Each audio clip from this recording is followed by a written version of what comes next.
Finishing और smoothness में बेजोड़। इंटेलेक्ट सेमी ग्लॉस पेंट जो साधारण पेंट की तुलना में दे ज्यादा coverage. Anti crack, anti fungal और एंटी फेड टेक्नोलॉजी से बना इंटेलेक्ट एक्स कोट शाइन जो दीवारों की चमक को रखे सालों तक बरकरार। और साथ ही intellect prime seal wall sealer, interior and exterior range में अवेलेबल प्राइमर जो दीवारों पर पेंट की पकड़ मजबूत बनाए और घर को रखे नया सालों साल। संपर्क करें 1800-2123-494 पर।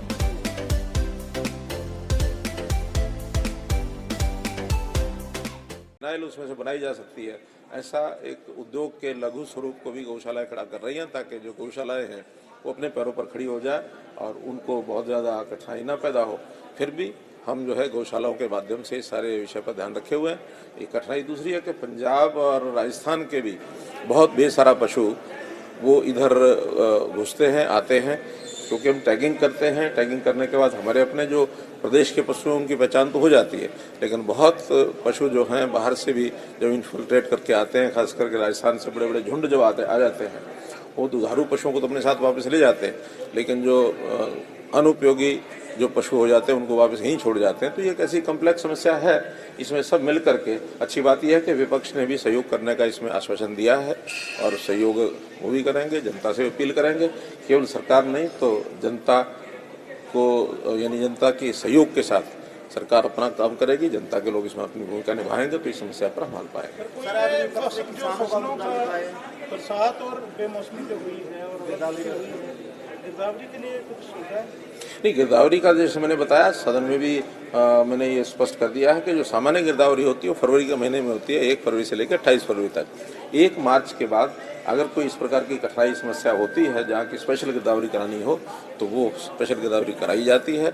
डीसीज को कह दिया गया है कि जहाँ जहाँ इस प्रकार का नुकसान है और सामान्य गिरदावरी में उसका दर्ज नहीं हुआ है तो उसकी स्पेशल गिरदावरी करा करके रिपोर्ट्स बना के भेजेंगे, उनको सबको मुआवजा दिया जाएगा। यूक्रेन का अपडेट क्या है?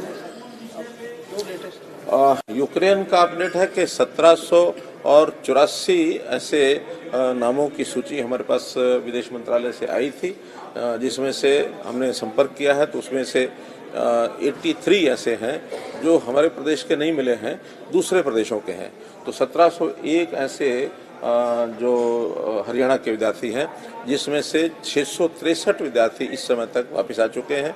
कुछ रास्ते में हैं, कुछ 500 के लगभग बॉर्डर्स पर पहुंच गए हैं। 150 के आसपास अभी भी यूक्रेन के अंदर शहरों में भी हैं जो अभी वहां से निकालना उनको शेष है, लेकिन वो संख्या थोड़ी है।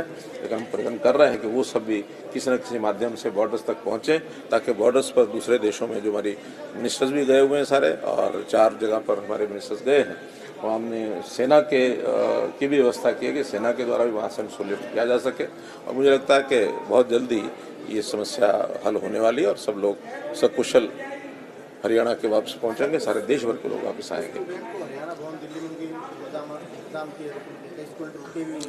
हमने दिल्ली में व्यवस्था की है। दिल्ली का जो एयरपोर्ट के ऊपर एक हेल्प डेस्क बनाया है और इसी प्रकार से मुंबई एयरपोर्ट पर भी हेल्प डेस्क बनाया है। मुंबई भी आज प्रातःकाल 9 विद्यार्थी आए हैं, वहाँ से मुंबई से दिल्ली तक की फ्लाइट की टिकट और 1000 रुपया पर स्टूडेंट उनको कैश भी दे रहे हैं ताकि रास्ते में उनको कोई आवश्यकता पड़े तो उसका उपयोग वो कर सकें। और इसी प्रकार से कंट्रोल रूम फरीदाबाद भी बनाया। हमारे जो डिविजनल कमिश्नर हैं फरीदाबाद के, वो इस सारी चीज़ को देख रहे हैं। सभी के साथ संपर्क किया हुआ है। डिप्टी कमिश्नर सब ने उनके घरों से संपर्क बना लिया है हर परिवार के साथ, और जो आ गए हैं कुशल तो ठीक है, जो भी नहीं भी पहुंचे हैं तो परिवार के लोगों को सांत्वना दे रहे हैं और उनकी सारी जानकारी उनको मिनट की बताई जा रही है। और यहाँ चंडीगढ़ में भी हमारा जो फॉरेन कोऑपरेशन डिपार्टमेंट है, उन्होंने भी अपना एक यानी ईमेल एड्रेस और व्हाट्सएप नंबर ये सब दिया है। यहाँ भी बहुत सी जानकारियाँ आती हैं, वो भी हम सारी उनको पास ऑन करते हैं।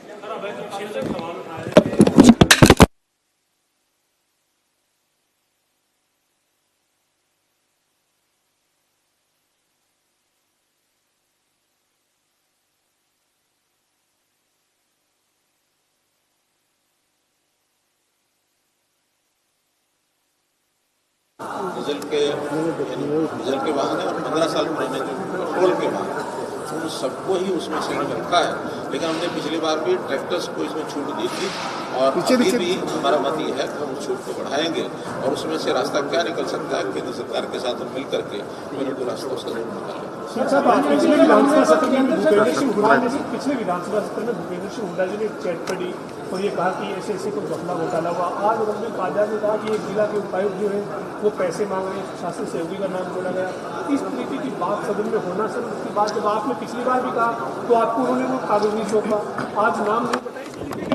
पिछली बार के विषय को हमने थोड़ा लाइटली लिया था, लेकिन अब अगर ये जानकारियां नहीं देंगे तो निश्चित रूप से हमारे पार्लियामेंट्री अफेयर मिनिस्टर की तरफ से हम जो है एक आप क्या प्रस्ताव लाएंगे, क्या प्रिविलेज मोशन, हाँ वो लेकर के आएंगे। इसकी जानकारी या तो दो और इस प्रकार से कोई भी विषय सदन में कह करके और उठ करके उसका कोई गैर जिम्मेवाराना तरीके से कोई सदस्य व्यवहार करेगा तो मुझे लगता है कि सदन के जो माननीय अध्यक्ष को जरूर उस पर कार्रवाई करनी चाहिए। सर बीबीएमपी के मामले पे केंद्र से कोई मिलने का तय हुआ है, क्योंकि 8 के बाद काफी रिसर्च पीरियड है, उस समय में है। इसका जवाब मैं विधानसभा में दूंगा।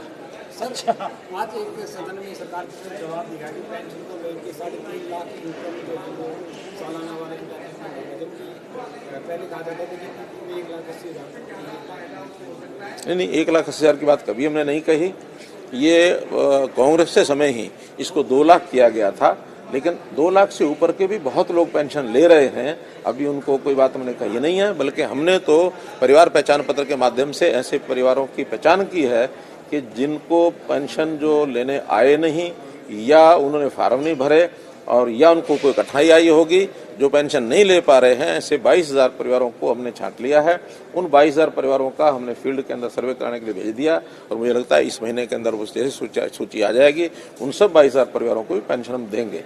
इसलिए जो हकदार है उनको सबको पेंशन मिलेगी और जो हकदार नहीं है, बहुत ऐसे लोग हैं लालच में आकर के गलत जानकारियां दे करके पेंशन लेते हैं, उनको नहीं लेनी चाहिए। इतना ही मेरा कहना है। सीएम साहब एक आखिरी सवाल है, डोमिसाइल का जो 15 से 5 साल का जो कर दिया गया था उसमें विपक्ष का ये कहना है कि 5 साल में जो डोमिसाइल बना लेंगे, जो दूसरे प्रदेश से यहाँ काम करने लोग आते हैं वो बाद में यहाँ डोमिसाइल बनाने के बाद अपने बुजुर्गों को यहाँ ले आएंगे, पेंशन में वो शामिल करवा लेंगे, कहीं बैठे वो पेंशन ले लेंगे। देखिए ये हमारे ही प्रदेश में नहीं है, बहुत प्रदेशों में अलग अलग तरीके से है। कोई 15 साल का है तो कहीं 10 साल का है, कहीं 5 साल का है, कहीं 7 साल का है, कहीं 3 साल का भी है। अलग अलग प्रदेशों ने अपने अपने हिसाब से सब चीज़ों को रखा हुआ और आखिर सारा देश एक है भाई। एक देश में इन छोटी बातों के विचार करने की जरूरत नहीं होती है। आखिर तो हम अपने प्रदेश के लोगों को 75% का जो देना है, हमने उनको लाभ दिलवाना है। उसमें उद्योग ने ये कहा कि उनको स्वीकार नहीं है, इस कुछ बीच की बातों को लेकर के सारी सहमति बनी है, तो उसमें से अपने प्रदेश के लोगों को भी लाभ होगा उसमें। धन्यवाद।